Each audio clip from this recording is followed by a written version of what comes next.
Are you serious? Do I need to look it up?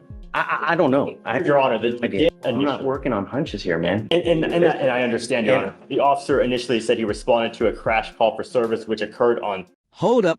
This hearing just took a strange turn. The judge is questioning something basic, but extremely important. The location of the alleged crash. In criminal cases, jurisdiction matters. If the incident didn't happen where the report says it did, the entire case could fall apart. And right now, the court is trying to figure out whether this is a DUI hearing or a paperwork disaster. US 50, but then later said the accident occurred on 59. So let me see if we definitively point it is. I'll check the OR. Mr. Lozano, come on up. We were in an accident on 59. Gonna take advantage. He doesn't get prior. Any prior DWIs? I don't believe he's got any priors of any kind. No. Good morning, Mr. Lozano. Sir, you're charged with driving while intoxicated. You're facing up to 6 months in jail and or a $2,000 fine. We're going to do probable cause. You have the right to remain silent. Anything you say can or will be used against you, sir. Yes, Judge.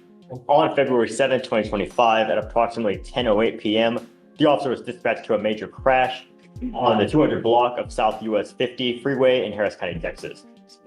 The officer met with other officers at the nearby gas station where they had moved the scene.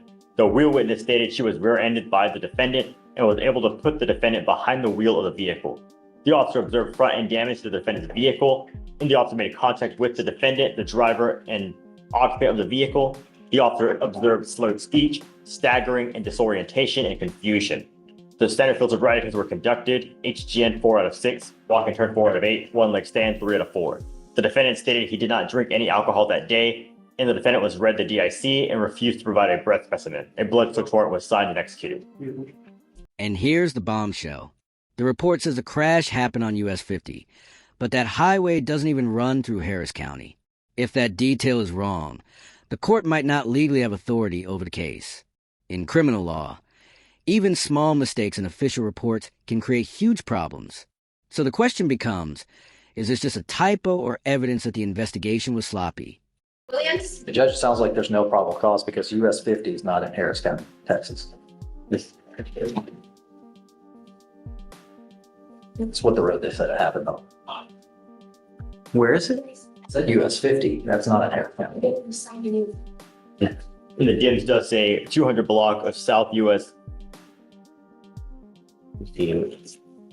Are you serious? Do I need to look it up? I don't know. Your Honor, the DIMS further says, during the scene of the accident, which occurred on 200 block of South US 59 freeway, Harris County, Texas. But counsel is correct that before they said he responded to a major crash call for service on the 200 block of South US 50 freeway. So they put 50, but then later in the DIMS, they did put 59. Right. So they're just two addresses. So Now we're hearing something even more troubling. The same report mentions two completely different highways, US 50 and US 59. That might sound minor, but in court documentation, accuracy is everything. Defense attorneys love these inconsistencies because they can raise reasonable doubt about the reliability of the entire report. don't know why that's there. But they did say the accident occurred on US 59. Well, that would be a different story. Do you have any other evidence that is pointing to that it's at 59 or is it 50? So, Your Honor, the only thing we have is that statement from the officer, which states that the accident occurred on 200 block of US 59 in Houston, Texas, 77004. Is that what really happened or was it on 50? So that's what I can explain is the officer put... I'm not working on hunches here, man. And I understand, Your Honor. The officer initially said he responded to a crash call for service, which occurred on US 50, but then later said the accident occurred on 59. So let me see if we definitively point it is. I'll check the OR and see if they clarify in the complete OR. Yeah, he's really good on it.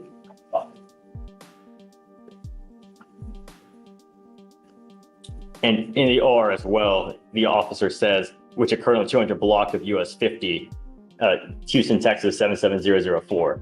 So is 50 It's not in Harris County? No. He switches between 50 and 59 in the And just like that, the hearing ended with a warning instead of a charge moving forward. The judge clearly wasn't comfortable proceeding with conflicting information in the report. It's a reminder that in court, details matter. A single mistake in documentation can sometimes be the difference between prosecution and walking out of courtroom. offense report chief. I know, probable cause. Yes, Judge, and we understand. All right, Joe. Thank you, Judge. All right, Mr. Lozano, be careful out there. You know what I mean? Really. Just listen to, he's great. He'll help you out whenever you need, you know? All right, man. Good luck. Excuse, Judge? Got it. All right, I'll meet you in the hallway. Okay. You are Alberto Lopez. Yeah. Mr. Lopez, you're charged with driving while intoxicated. You're facing up to 6 months in jail and or a $2,000 fine. You have worked out, you're charged with driving while intoxicated, second offense. You are facing up to a year in jail and or a $4,000 fine. Is it being reduced to a first? Judge. It looks like it's being reduced to a first. What you must understand that this is still two.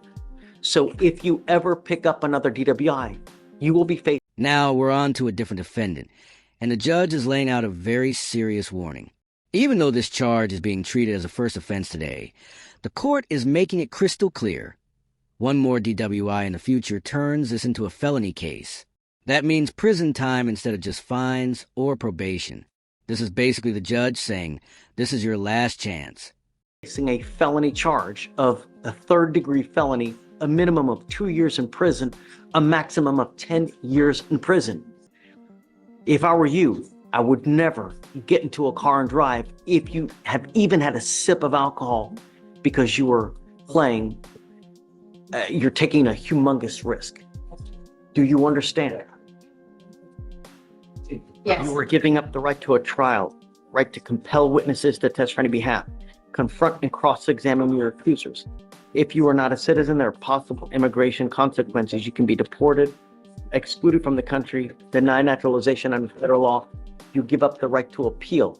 So once you plead guilty, there is no changing this. It will go on your record. It'll be there forever. How do you plead to the offense? Guilty or not guilty? Guilty. I'm going to find you guilty and we'll send it you to the agreement. I'm going to suspend your ability to drive for 1 year. Do not drive until you get a license. Good luck to you, sir. Hey, Judge, and Your Honor, I was appointed to this case, and I don't believe my client's financial status has changed since he's been in custody. Could we ask the court to waive the DPS scheme? Thank you, Judge. I'm gonna,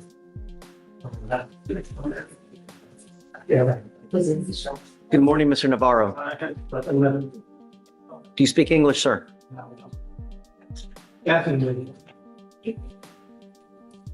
If you're going to play games, it's just not going to go well, man. You know, really. Respectful, please. Your lawyer's asking me to give you a PR bond, but if I know now that you're going to give me issues, I'm just not going to do it, you know? My soul, the only thing I want to do is protect the public.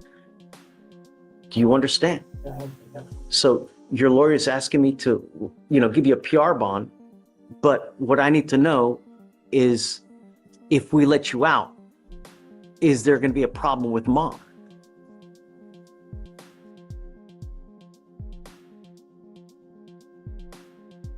Judge, I'm also going to do jail release instructions. So if we could do a jail release order so that he can go to the Harris Center. This moment is powerful because the courtroom shifts from punishment to compassion. Instead of focusing only on the charges, the judge is looking at the bigger picture: mental health, medication, and family support. Courts sometimes have to balance public safety with helping someone who clearly needs treatment. And here the judge is giving Mr. Navarro a second chance, but with one critical condition: stay on his medication. Mom is right here. Miss Francisco?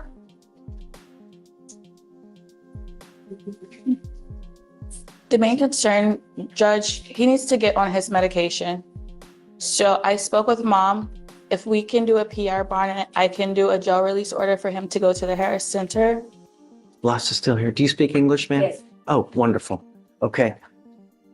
Are you okay if he goes back to your house? I want, if you just wanted to get him like a getaway, that's what I want, you know. So what, I wish I could just find a place where they could put him at least a month. to make sure he is on the medications and stuff like that? Well, I can make it a condition of his bond that he's supposed to take his medication. And if he doesn't, then, That's what makes him start acting out because I can't force it and well, I am now making it a condition of your bond that, Mr. Navarro, if you want to be out on a PR bond, you have to take your medication. If you don't, then no more PR bond. Do you understand? I'm not asking for much. he's not very, he doesn't even know how to talk to people and, you know, his mind's like sometimes not there, you know what I mean? He understands certain things, but I just have a problem with him. You know, he takes it out on me, not no one else, you know what I'm saying? But I don't want to get him spraying on him because he's gonna be on the street homeless, you know, and I can't let my son live in the street. I got it. I understand. And I'm okay with it. Mr. Navarro, do you want me to let you out? Let me out to my home house, you know, whatever. You have to understand, though, I want you to take the medication. Do you understand? If you do not, Mom is going to call us, let us know, and then you're going to be right back here with us. So I want you to understand the only thing I'm asking you to do is take your medicine and be nice to Mom. It's not hard. When you take the medication, good things happen. Can you do that for me? Yeah. You promise? I'm serious. Okay.